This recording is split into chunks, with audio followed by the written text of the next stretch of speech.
I think what we're going to see is an escalation of the potential for violence. Often we flatten people into these two-dimensional ideas of who we think they are or what we think they are, and that prevents us from having any sort of conversation. The system of democracy was chiseled away in a really significant way. I think we're turning a corner, and democracy in America is going to look very different in the next century. Coming up on Laura Flanders and Friends, the place where the people who say it can't be done take a back seat to the people who are doing it. Welcome.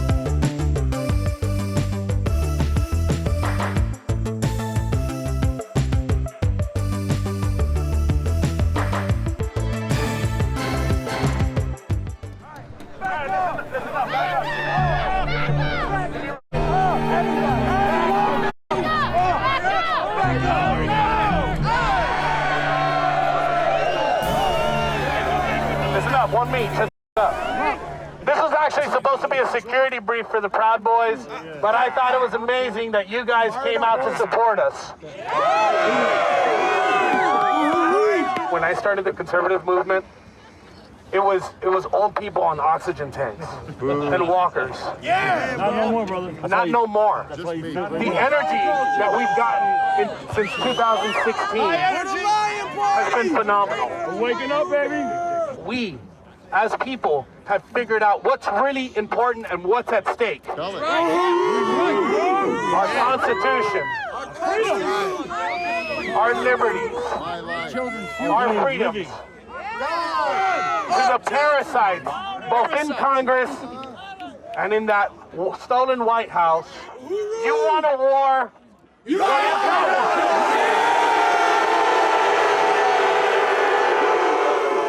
Then, ladies and gentlemen, repeat after me. Here it is. I am a Western chauvinist. I am a Western chauvinist. And I refuse to apologize. For creating the modern world. We're all proud boys. That was a clip from Homegrown, a stunning new documentary by Michael Premo and Rachel Falcone about the violence that helped bring Donald Trump back to power. Made on the down low with extraordinary access, Homegrown follows three men involved in the extremist group, the Proud Boys, as they participate in protests, rallies, and ultimately paramilitary action before and after the November 2020 election. An intimate record of the feelings and facts that push some to political violence. The film also casts light on the changing dynamics and demographics within today's far-right movement. Homegrown is compelling, concerning, and perfectly timed. On January 6, 2021, Premo was there at the Capitol, following one of his subjects, Christopher Quaglin, then a radicalized father-to-be, as he stormed the building and assaulted officers, leading to Quaglin's arrest and sentencing to a 12-year prison term. This is all medical. Trauma, bullet wounds, tampons, because they're great for knife wounds. People are like, oh, we're going to have a civil war. And I'm like, oh, I've been planning for this for 10 years. Today, Quaglin is one of the over 1,500 people charged and 900 convicted in relation to their acts that day. He's also one of the same 1,500 pardoned by Donald Trump when he took office a second time. What are we to make of all this? Well, Homegrown makes us think about all of it. Our laws, our culture, our neighbors, and ourselves. Michael Premo's work spans film, radio, theater, installation, and photography. With his frequent collaborator, Rachel Falcone, he co-directed the participatory documentary Sandy Storyline, among others. Homegrown premiered at the Venice Film Festival in the summer of 2024. It's out now from Storyline Media. Welcome to Laura Flanders and Friends, Michael. I am very glad to see you. When did you decide that this was the story you wanted to tell, and how did you get the access that you did? Rachel and I started filming this in 2018. And it was really at that moment where we were trying to better understand why people felt it was necessary to use violence to achieve what it is that they felt they needed to achieve.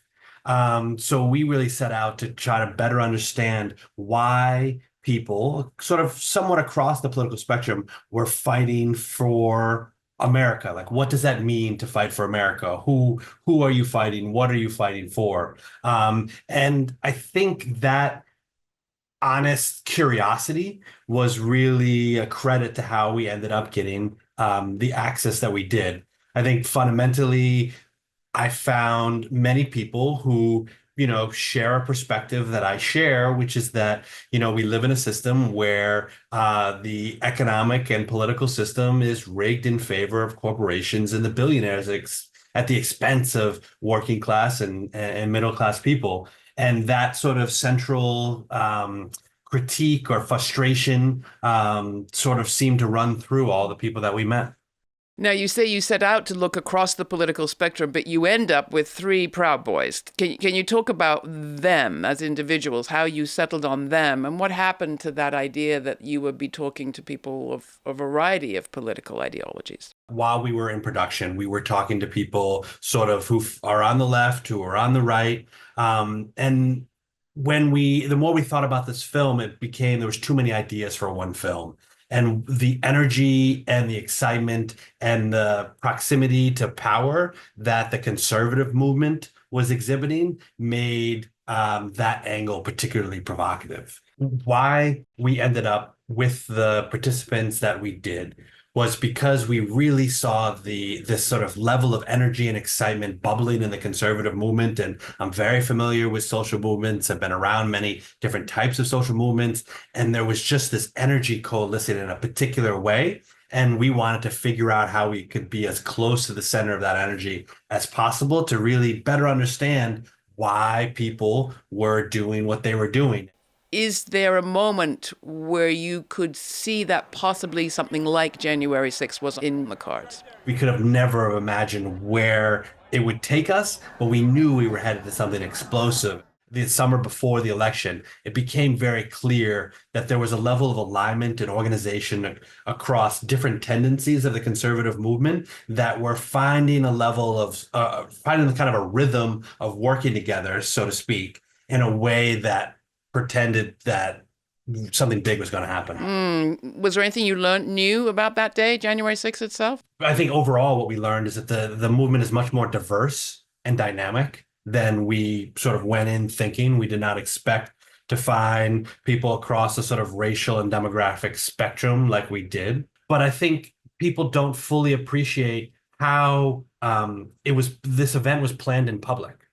Like the drum was beating to storm the Capitol since around Christmas. And we really tried to show in the film there was kind of two turning points in the fall with the Million MAGA March in November and the sort of Stop the Steal rally in December that were really kind of two turning points that really showed how people were getting increasingly frustrated with what they believed was a stolen election. And as they saw their sort of legal avenues for recourse dwindling, were becoming more aggravated and more aggravated. And so in December, it seemed inevitable that there was going to be a large amount of violence. It's important to remind people we're talking about election 2020, and we're now 4 years on and entering a second Trump term.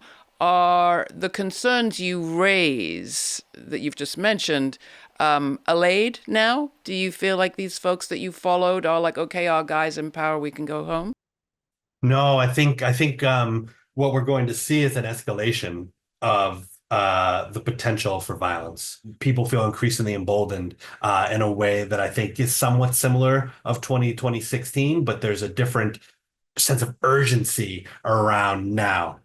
One of the most surprising sections of the film is the part that shows a rally, supposedly Patriots Against Racism, that is being organized by some of the participants in your film in Utah, in Salt Lake City. Do you want to set this up? Well, as many people remember, there was a sort of a phenomenon that happened partly as a result of the pandemic, where there was all these car caravans and rallies that were taking place in sort of in place of big public rallies in a crowded space. And we see one of the protagonists in our film, Thad Cisneros, who is a Latino man from South Texas who was living in Salt Lake City at the time, and he is a Proud Boy.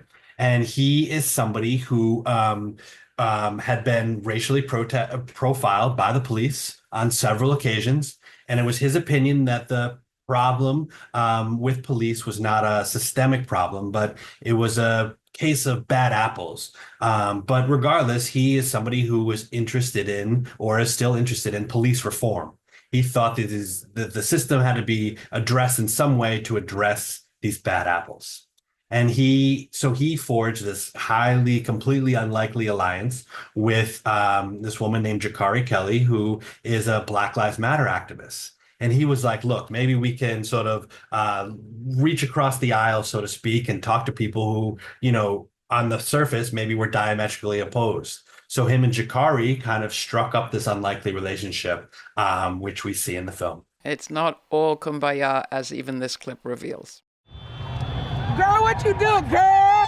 What you do, girl? Black Lives Matter, girl. We are in a caravan going one direction. There's some more. And it's Patriots Against Racism. That's what it is. Patriots Against Racism. So then, can I flip this around? There we go. So they organized another event, the BLM Utah, and you can see them. And they're being very stunning and brave, and they're flipping everybody off. But that works vice versa, because when I was in a caravan, the Trump supporters were flipping us off. No, it's very stupid. Way more attention than there needs. Yeah, exactly.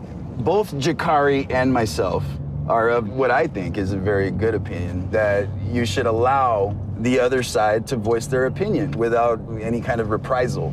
You know, this is a demonstration of what I would consider to be unity amongst people with the same opinion. So why not just have American flags? Well, these guys are Trump supporters. They're voicing their opinion. But if it's anti-racism, like what's that? Oh my gosh, Trump is not synonymous with racism. Let's not go there, Jakari. So is this a Trump caravan, or is this supposed to be like a patriot caravan? Oh, I see what you're saying. Because it was Patriots Against Racism. Looks like okay. It's a Trump caravan. See, at least I'm trying to understand. But can we agree that Donald Trump is not synonymous with racism, please? I see he says some racist. I'll say that part. We got guys in New York, one of which is married to a black woman with black children. And that doesn't make you not racist if you have a black family. I cannot grasp that concept. No, you can still have that little prejudice.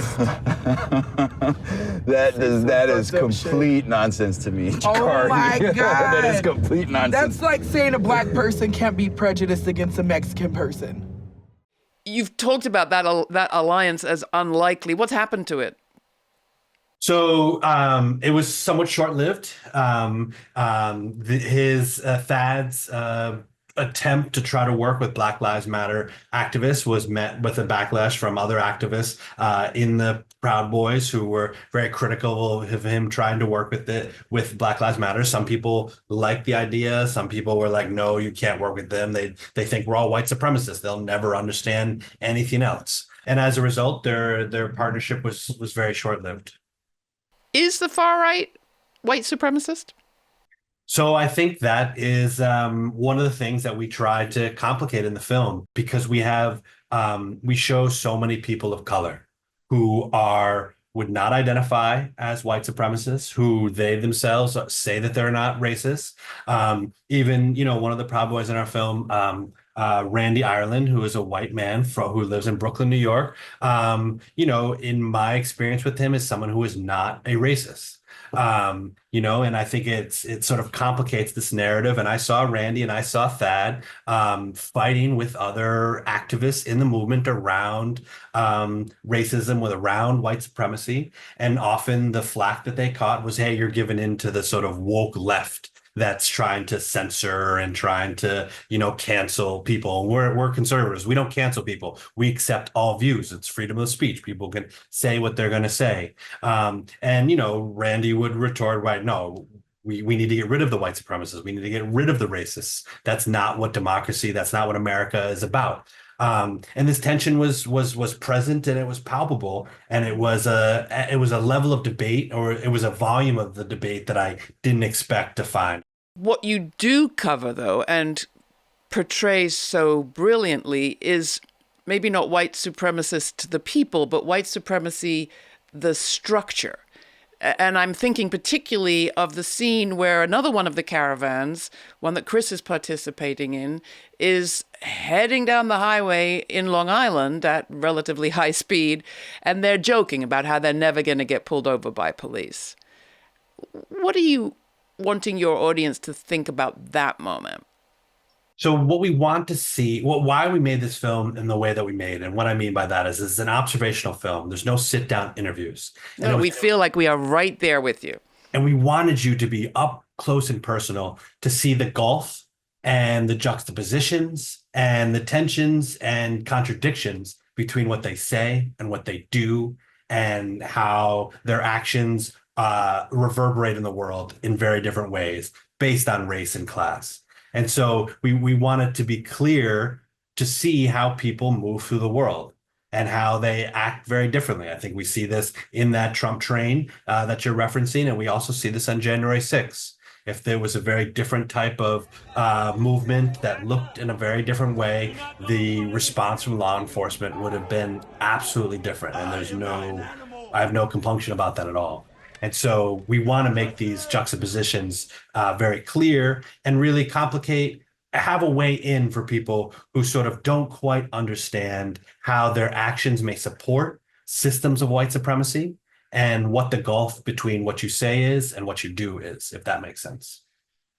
Talking about our awareness as a society now, the Department of Homeland Security, the Justice Department, watchdog groups, often identify white supremacists, right-wing extremists, violent extremists, however you choose to define them, as a potential threat. What do you make of what is actually being done, and what it perhaps might look like effectively to police extremist violent groups like the Proud Boys? Yeah, the policing question is really complicated because you have even people in the sort of mainstream culture, the conservative mainstream culture, who have very particular ideas around who America is for and who America represents. And these are people in positions of power. And so I think it's very complicated to try to police ideas, but I think we have to I think what the obstacle is often we flatten people into these two-dimensional ideas of who we think they are, or what we think they are, and that prevents us from having any sort of conversation. And I think people across the political spectrum do this. Like, stereotypes are a very effective way to sort of delegitimize somebody that you disagree with fundamentally. And so, but those stereotypes create an obstacle to being able to sort of police these ideas and root out pernicious sort of things that are undermining even the potential for democracy to be a functioning system. And so I think that we need to be able to engage in conversations with people we disagree with in more functional ways. And that's one way at getting out and rooting out some of these pernicious ideas. Before we get to us and our interpersonal, though, there's still the institutional. The FBI seems to have no problem profiling and pursuing and often prosecuting terrorists of the left, people like eco-terrorists. We even have a word for it. But less easy, it seems, on the other side. Yeah, that's right. I was just listening to the congressional hearing for the potential next attorney general, and one of the questions that was posed to her was around completely ignoring recommendations from the research by the Southern Poverty Law Center, because this, Republican senator was labeled them as a sort of anti-Christian organization. So I think we have some structural work to do to be able to rid our institutions of these ideas.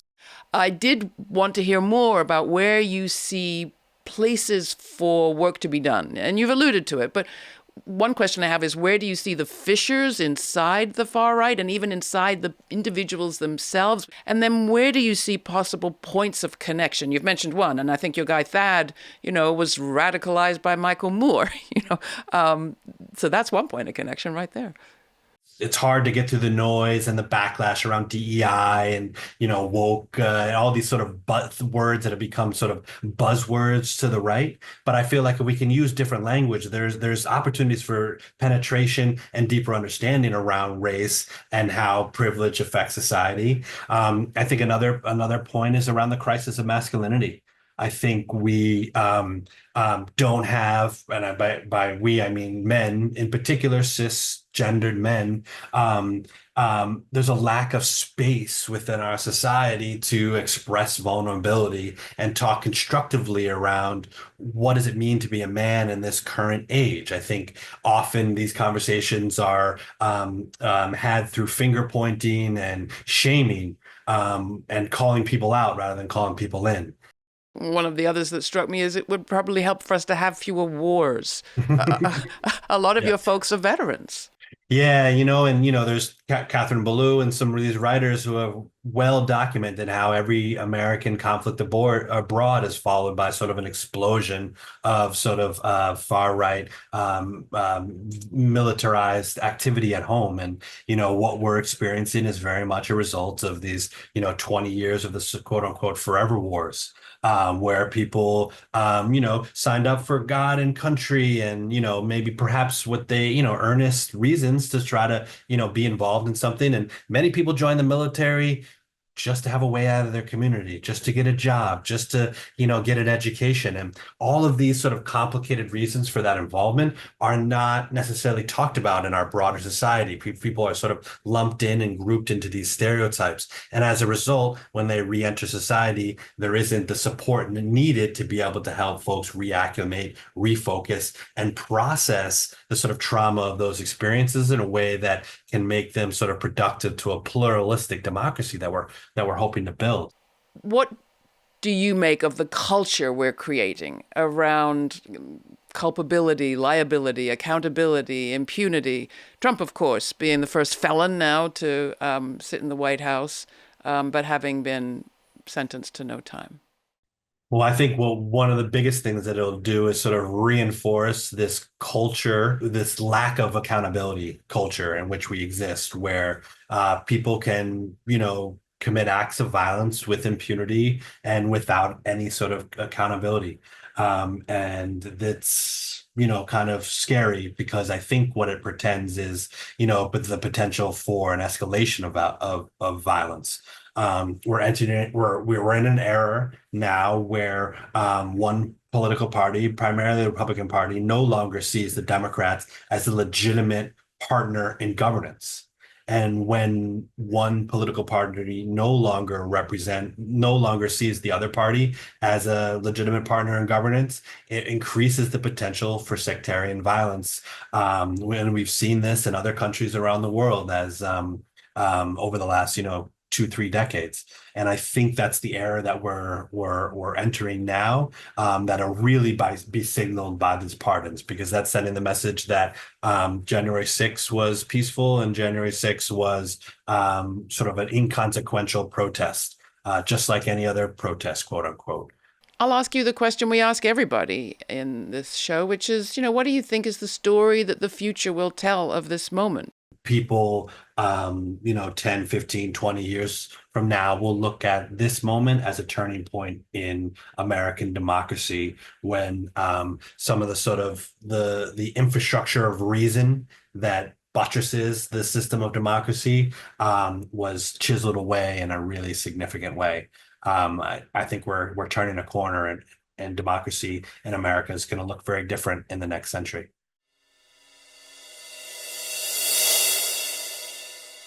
For those who thought his bark would be worse than his bite, Donald Trump is chomping down, doing just about everything that he and Project 2025 said he would. Those January 6th felons, he pardoned them all, including those who'd been convicted by a jury of their peers of acts of real violence. Now he's laying off workers and shutting down offices having to do with gun control, climate, and racism and sexism in jobs. We know enough now to recognize what's going on. The us versus them politics, the leader with no shame, the pet nation kept hungry but fed and watered through a personal slush fund. We have seen this show before. The critics of the academy, the courts, politics, and the press act more or less silent. Well, that's because they've been hollowed out by years of cash and compromise and corruption, and they basically today perform the role of looking on. So what is left? Well, I'm reminded of the late, great leader Cecile Richards of Planned Parenthood, who said that caring is the one essential quality. It's the one essential activity, too, it seems, and the one that got under the skin of the Proud Boys shown in the movie Homegrown. It was that big, spontaneous expression of public caring against cruelty that went by the name of BLM that seems to have really shaken them up. Could it again provoke a reaction of a different kind? We'll find out. But I hope you join us. Feeling a temptation to go numb? Don't. Subscribe to our free podcast. Get a full, uncut version of every week's conversation. All the information's at the website, and we hope you'll check it out. For Laura Flanders and friends, I'm Laura. Till the next time, stay kind, stay curious, and thanks for joining us. For more on this episode and other forward-thinking content, subscribe to our free newsletter for updates, my commentaries, and our full uncut conversations. We also have a podcast. It's all at lauraflanders.org.